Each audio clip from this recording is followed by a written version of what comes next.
नमस्कार। मैं सुनीता कथा मंथन में आप सबका स्वागत करती हूँ। कथा मंथन में आज सुनिए जैनेंद्र कुमार जी की कहानी किसका रुपया। जैनेंद्र जी की अन्य कहानी आपको हमारी प्लेलिस्ट से मिल जाएंगी। लिंक आपको आई बटन तथा एंड स्क्रीन पर मिल जाएगा। तो शुरू करते हैं कहानी किसका रुपया। रमेश अनमना बढ़ता चला आया था, सो अनमना बढ़ता ही चला गया। उद्देश्य उसमें खो गया था। गिनती की भांति बढ़ते हुए उसके कदम ही थे जो उसे लिए चले जा रहे थे। स्कूल में मास्टर ने आज उसे मारा था। कसूर कि आज 5 में से 2 सवाल उसके गलत निकले। क्लास का वह अव्वल लड़का है, हिसाब में होशियार है। मास्टर सब लड़कों को दिखाकर उसकी तारीफ करते हैं। आज उसी के 2 सवाल गलत आए तो मास्टर को गुस्सा आ गया, और गुस्सा ना आता अगर लड़कों में किसी के भी सवाल सही ना आते। मास्टर रमेश को बहुत चाहते थे, पर जब उसी रमेश के 2 सवाल गलत और दूसरे एक लड़के के 5 सवाल सही आए तो मास्टर जी को बहुत झुंझलाहट हुई। इस पर एक शरारती लड़के ने कहा, मास्टर जी 3 तो मेरे भी सही हैं और आप रमेश को होशियार बताते हैं। मास्टर ने कोई जवाब नहीं दिया। यहाँ आओ। रमेश डरता डरता पास आया। हाथ फैलाओ। रमेश ने हाथ फैलाए। मास्टर ने हाथ के फुटे को कसकर 2-3 बार उसकी हथेली पर मारा और कहा, जाओ जाओ उस कोने में मुर्गा बनकर खड़े हो जाओ। रमेश क्लास का मॉनिटर था। मास्टर ने कहा, सुना नहीं, जाओ मुर्गा बनो। रमेश चलकर अपनी जगह आया और बस्ता खोलकर बैठ गया। मास्टर ने यह देखा तो गरज कर कहा, रमेश सुना नहीं, हमने क्या कहा, मुर्गा बनो।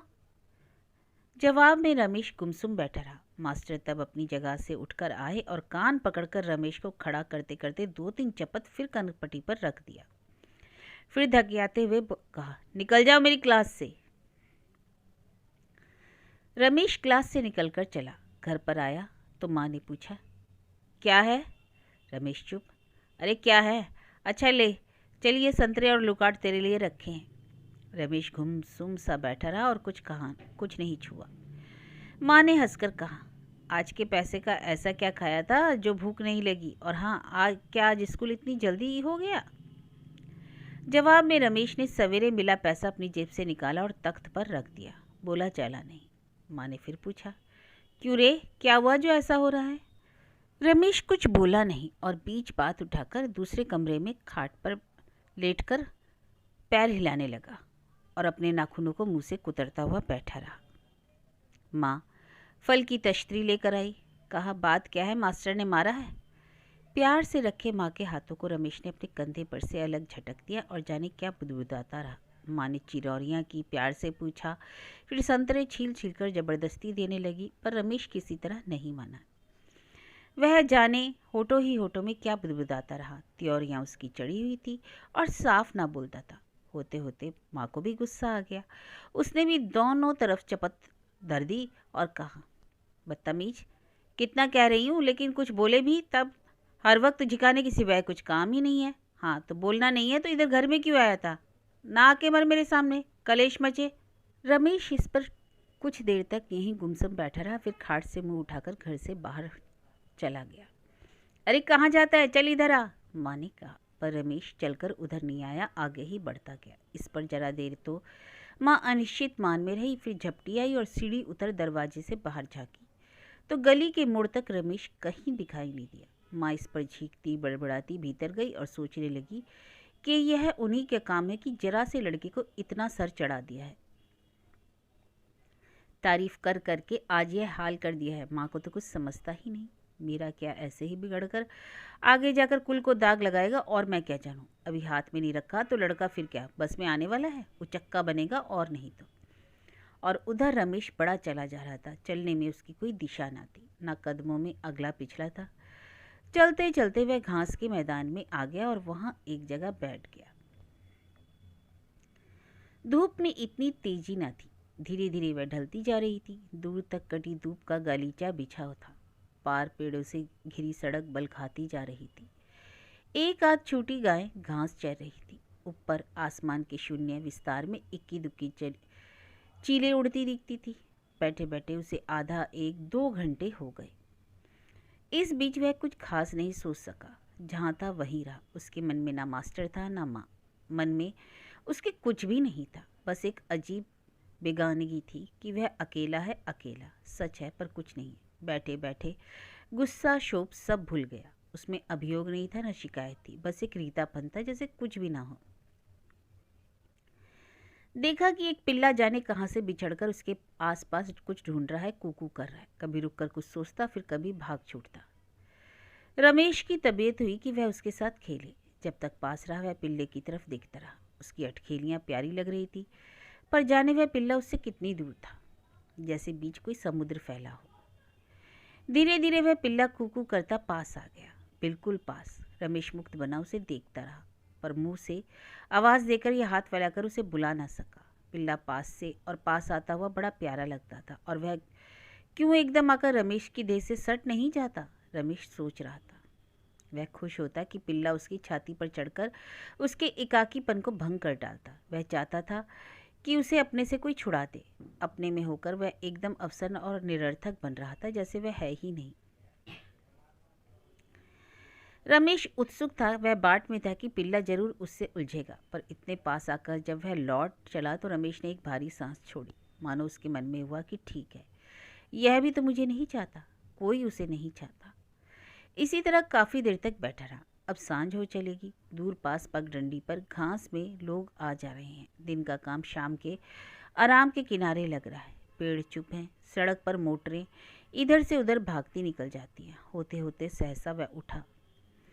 उसके मन में कुछ ना रह गया था, ना इच्छा, ना अनिच्छा, ना क्रोध, ना खुशी। बस एक अलक्ष्य के सहारे वह अपने घर की ओर चल दिया।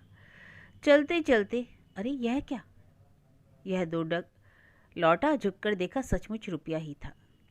उसने उसे दबाया, इधर उधर से देखा, एकदम रुपया ही था। उसे बड़ी खुशी हुई, लेकिन फिर सहसा अपनी खुशी को मानो गलत जानकर वह गंभीर हो गया। रुपया जेब में रख लिया और धीर गंभीर बनकर चलने लगा। पर पैसे की कीमत का उसे पता था। 1 पैसे में मिठाई की 8 गोलियां आती हैं। 1 रुपये में तो 64 पैसे होते हैं, और 64 पैसे में से हर एक पैसे की 8-8 गोलियां, और पेंसिलें लाल नीली, और पेंसिल बनाने का चाकू, रबड़, फुट्टा, प्रकार, मिठाई और खिलौने। हाँ हाँ, एक नई स्लेट और चौक की लंबी लंबी बत्तियां, और कांच की रंग बिरंगी गोलियां, लट्टू, पतंग, गेंद, सीटी, इस तरह बहुत सी चीज़ों की तस्वीरें उसके मन में एक एक कर आने लगी। वे बड़ी जल्दी जल्दी आ रही थी और गुजर रही थी। उसके मन की आंखों के आगे जैसे एक जुलूस निकलता जा रहा था। उसको देखकर मन में उत्साह आता, पर अब भी वह ऊपर से गंभीर और आहिस्ते आहिस्ते चला जा रहा था। धीरे धीरे कदमों में तेजी आ गई, मानो अब उसमें लक्ष्य हो, पर उसे नहीं। वह पैरों को चला रहा है। चेहरे पर भी अभाव अब नहीं रह गया है। अपनी कल्पनाओं में अब उसे विरोध नहीं, वह उनका हमजोली है। उनके रंग में हम रंग है। जुलूस उसी का है, और उसमें चलने वाली रंग बिरंगी चीज़ें उसकी ताबेदार है। उसने जेब से रुपया निकाला और फिर देखा। वह जल्दी से घर पहुंचना चाहता था। वह माँ को कहेगा, नहीं नहीं नहीं कहेगा, पर नहीं, मिठाई माँ को भी दूंगा, सबको मिठाई दूंगा। इस तरह चलते चलते रमेश अपने घर के दरवाजे पर पहुंचा कि वहीं से उत्साह में चिल्लाया, अम्मा, अम्मा। और इधर उसकी अम्मा का तो कुछ ना पूछिए। रमेश के चले जाने पर कुछ देर वह रूठी रही, फिर यहाँ वहाँ डोलकर उसकी खींच करने लगी, पर रमेश यहाँ ना मिला ना वहाँ। कायस्थों के घर की शांति से पूछा तो उसे पता नहीं, और अग्रवालों के यहाँ के प्रकाश से पूछा तो उन्हें भी खबर नहीं। सारा मोहल्ला छनाई पर रमेश कहीं ना मिला। पहले तो बड़ा गुस्सा आया, फिर दुश्चिंताएं घेरने लगी। आखिर हार कर घर के अपने कामों में लग गई, और दफ्तर गए रमेश के बाप को कोस कोस कर मन भरने लगी। उन्होंने ही तो ऐसा बिगाड़ दिया, अपनी ही चलाता है, और जरा कुछ कह दो तो मिजाज का ठिकाना नहीं। जाने कहाँ जाकर मर गया। भला कुछ ठीक है, मोटर है, साइकिल है, इधर उधर गुंडे मस्टंडे कंजरे घूमते फिरते हैं। कहते हैं बच्चों को झोली में डालकर ले जाते हैं। कहाँ जाकर नस गया, मर मिटा। मेरी आफत है, बस काम में हूँ। भगवान मुझे उठा ही क्यों नहीं लेता। दरवाजे से रमेश की आवाज़ सुनते ही उनका दिल उछल पड़ा। सोचा कि आने तो अब की हड्डियाँ तोड़ दूंगी। दुष्ट ने मुझे कैसा सताया। पर इस ख्याल के बावजूद उनकी आंखों में पानी उतर आने को हुआ, और भीतर उमंग करके बालक के लिए बड़ा प्यार आने लगा। रमेश ने कहा, अम्मा अम्मा सुन, अच्छा मैं नहीं बताता। अम्मा ने अपने विरुद्ध होकर डांट कर कहा। कहाँ गया था रे तू? यहाँ मैं हैरान हूँ, अब आया? रमेश ने जैसे कुछ नहीं सुना, बोला अम्मा सच कहता हूँ, दिखाऊं तुम्हें? क्या दिखाएगा? ले आ, भूखा है, कुछ खा ले, कहकर माँ ने रमेश के कंधे पर प्यार का हाथ रखा। रमेश छिटक कर दूर खड़ा हुआ, बोला पास से नहीं, दूर से देखो, नहीं तो तुम ले लोगी। ये देखो।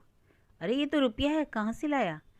रास्ते में पड़ा था, देखूं? रमेश ने पास आकर रुपया माँ के हाथ में दे दिया।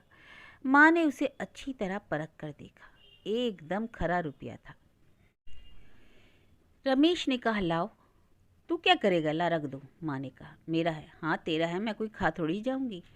माँ का ख्याल था कि रमेश रुपया बेकार डालाएगा। रुपया पाने पर वह बेहद खुश थी। इस रुपये में अपनी तरफ से कुछ और मिलाकर सोचती थी कि रमेश के लिए कोई बढ़िया इनाम की चीज़ मंगा दूंगी। ऐसे उसके हाथ में रुपया नाहक बर्बाद जाएगा। पर रमेश के मन में अभी भी वह जुलूस मिटा नहीं था। सोचता था कि मैं यह लूँगा, वह लाऊंगा और मिठाई लाकर सबको खिलाऊंगा। पर यह क्या, उसकी माँ तो अन्याय से रुपया ही छीन लेना चाहती है। उसको यह बहुत बेजा मालूम हुआ। उसने कहा रुपया मेरा है, मुझे मिला है। अरे बड़ा मिला है तुमको, कमाए तब तेरा मेरा करना, चुप रह। माँ ने भी डांट दिया। रमेश का अंतःकरण यह अन्याय स्वीकार नहीं कर सका। उसने कहा रुपया तुम नहीं दोगी? नहीं दूंगी। रमेश ने फिर कहा नहीं दोगी? बड़ा आया लेने वाला, चुप रह। नतीजा यह है कि रमेश ने हाथ पकड़ के रुपया लेने की कोशिश की। माँ ने हंसकर मुट्ठी कस ली, कहा अब अलग बैठ। पर रमेश अलग न बैठकर मुट्ठी पर जूझता रहा। माँ पहले तो टालती रही, फिर बालक की बदशऊरी पर उन्हें गुस्सा आने लगा और जब जोर लगाते लगाते अचानक रमेश ने उनकी मुट्ठी पर दांत से काट खाया तो माँ ने एकाएक ऐसे जोर से कनपटी पर चपत दी कि बालक सिट पिटा गया। हाथ उससे छूट गया और क्षणिक सहमा हुआ वह माँ की ओर देखता रह गया, मानो पूछता हो कि क्या यह सच है। जवाब में उसने माँ की आंखों में चिंगारी देखी। माँ के मन में था कि यह लड़का है कि राक्षस बदमाश काटता है। माँ की तरफ निमिष भर इस तरह देखकर वह अपनी कनपटी को मलता हुआ गुमसुम वहां से चल दिया। रोया नहीं। कुछ दूर चलने पर माँ ने रुपया उसकी तरफ फेंक दिया। रमेश ने उस तरफ देखा भी नहीं और चलता चला गया। रमेश के पिता 5:30 बजे दफ्तर का काम निपटाकर घर लौटे। साइकिल आज नहीं थी, इससे सड़क छोड़ घास के मैदान में रास्ता काटकर चले। रास्ते में क्या देखते हैं कि एक 10-11 बरस की लड़की भयभीत इधर उधर रास्ते पर आंख डालती हुई चली आ रही है। सलवार पहने हैं और कमीज और ऊपर सर से होती हुई एक ओढ़नी पड़ी है। लड़की मुसलमान है और उसके हाथ में एक छोटी सी पोटली है। पैर जल्दी जल्दी रख रही है और इधर उधर चारों तरफ निगाह फेंकती हुई बढ़ रही है। चेहरे पर हवाइयाँ और आंख में आंसू आ रहे हैं। सांस भरी सी लेती है और कुछ बुदबुदाती। रमेश के बाबूजी ने पूछा क्या है बेटी? लड़की पहले सहमी, फिर रोने लगी। हाय रे, मैं क्या करूं? अम्मा मुझे बहुत मारेगी, बहुत मारेगी अम्मा, मैं क्या करूं? क्या हुआ बेटा? 1 रुपया और 1 इकन्नी थे, कहीं रास्ते में गिर गई। कहाँ गिर गई और कब? लड़की ने कहा मैं जा रही थी, यहीं कहीं गिर गई। घर पास पहुंचकर देखा तो गिर गई है। यह अभी हाल ही जा रही थी, अजी अभी ही, थोड़ी देर पहले, बहुत देर नहीं हुई। हाय रे, अब मैं क्या करूं? अम्मा मुझे बहुत मारेगी, बहुत। लड़की डर के मारे बदहवास थी। 17 आने की कीमत इस लड़की या उसकी माँ के लिए जरूर 17 आने से कहीं ज़्यादा थी, क्योंकि लड़की गरीब घर की मालूम होती थी। बाबूजी ने पूछा रुपया कहाँ गिरा बेटी? लड़की ने यहाँ वहाँ और सभी जगह बताया कि गिरा हो सकता है। तब बाबूजी ने कहा अब तो रुपया क्या मिलेगा, और लड़की को दिलासा देना चाहा। पर लड़की का डर थमता ही ना था। हाय रे अम्मा मुझे बहुत मारेगी, दैया मैं क्या करूँ? करुणा के वश रमेश के बाबूजी उस रास्ते पर पीछे की ओर, सामने की ओर काफ़ी दूर दूर तक लड़की के साथ घूमे, पर रुपया कहीं नहीं दिखा और इकन्नी भी नहीं दिखी। ऊपर से रोशनी भी कम हो रही थी। बाबूजी को बड़ी दया आ रही थी। लड़की के मन में हौल भरा था, हाय रे अम्मा क्या कहेगी, बहुत मारेगी। मालूम होता था कि लड़की को माँ का बहुत डर है। उसके यह भी विश्वास है कि रुपया खोना सच है। इतना बड़ा कसूर है कि उस पर लड़की को मार मिलनी ही चाहिए। इसी से यह डर ऊपर का नहीं था, बल्कि भीतर भरा हुआ था। वह फटी आंखों से इधर उधर देखती, कहीं कुछ सफ़ेद मिलता तो लपक कर उसी तरफ झुकती, मानो पर हाथ में कभी चीनी का टुकड़ा रहता तो कभी सूखा पत्थर या सिर्फ चमकदार पत्थर। रमेश के बाबूजी ने भी काफ़ी समय लगाकर उसे सहायता दी। आखिर रुपये और इकन्नी से कुछ नहीं मिला तो यह कहते हुए विदा करने लगे कि बेटा बंधेरा हुआ, कल देखना, किस्मत हुई तो शायद मिल जाए। लड़की सुनकर इस आखिरी हमदर्द को जाते हुए देखकर आंखें फाड़े देखती रही। बाबू बेचारे क्या करते, दिल को मजबूत कर घर की तरफ मुंह उठाए चले चलते गए। ख्याल आया कि चलूं, लौटकर 1 रुपया उसके हाथ पर रख दूं और कहूं, बेटी करनी तो उसके पास नहीं मिली, यह रुपया ले लो अपना। पर इस ख्याल को बराबर ख्याल में ही लिए दोहराते हुए एक पर एक डग बढ़ाते घर की तरफ चल दे गए।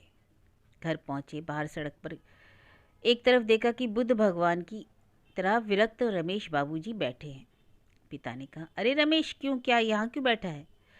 रमेश ने सुनकर मुद्रा और पारलौकिक कर ली पर कोई जवाब नहीं दिया। रमेश ने देखा न सुना, कोई उससे बोले नहीं, किसी का उससे कुछ मतलब नहीं। तुम सब जियो, अब वह मरेगा। रमेश के पिता मुस्कुराकर आगे बढ़ गए। सोच लिया इस घर में जो है रमेश की माँ है। अंदर आकर देखा तो रमेश की माँ भी अनमनी है। बरामदे में पड़े हुए रुपये को उठाकर कमरे में घूमते हुए बोले, अरे भाई क्या बात है, आज तो चूल्हा भी ठंडा पड़ा है। मालूम हुआ कि बात यह है कि रमेश की माँ को अभी अपने मैके पहुंचाना होगा, क्योंकि इस घर में जब उसे कुछ चीज ही नहीं समझा जाता तो वह यहाँ रह कर के क्यों जी जलाए। तुम मर्द होकर समझते हो कि दफ्तर के सिवा कोई दूसरा काम नहीं है, और इधर तुम्हारा लाडला जो बिगड़ रहा है उसकी खबर नहीं लेते। सिर तो मेरे पर बीतती है। नहीं नहीं, मुझे कल की गाड़ी से बाप के घर भेज दो, काटेगा और तुम खुश होगे, इत्यादि इत्यादि। रमेश के पिता ने कहा, वह तो खैर देखा जाएगा, पर यह रुपया कैसा बाहर पड़ा है, लो। मालूम हुआ कि रमेश की माँ को उस रुपये में कोई आग नहीं देनी, फेंक दो इसे भाड़ में। अब तो रमेश के पिता का माथा ठनका, पर उन्होंने धीरज से काम लिया। रमेश की माँ को मनाया, उठाया, और इस आश्वासन पर वह मन में मान भी गई, उठ गई कि रमेश को सुधारना होगा। पर सब के बाद रुपए का हाल मालूम किया तो रमेश के पिता सिर पकड़कर सुन रह गए। कुछ देर में सुध आई तो तेज चाल से उस घास के मैदान में पहुंचे। ओ परमात्मा, वह लड़की मिल जाए, पर वहाँ कहीं लड़की ना थी। वह कहते हुए डोलते रहे, बीबी यह रहा तुम्हारा रुपया, पर लड़की वहाँ कहाँ थी जो सुने। रुपया हाथ में लिए हसरत से वह सोचते रह गई कि अब वह उन्हें कहाँ मिलेगी।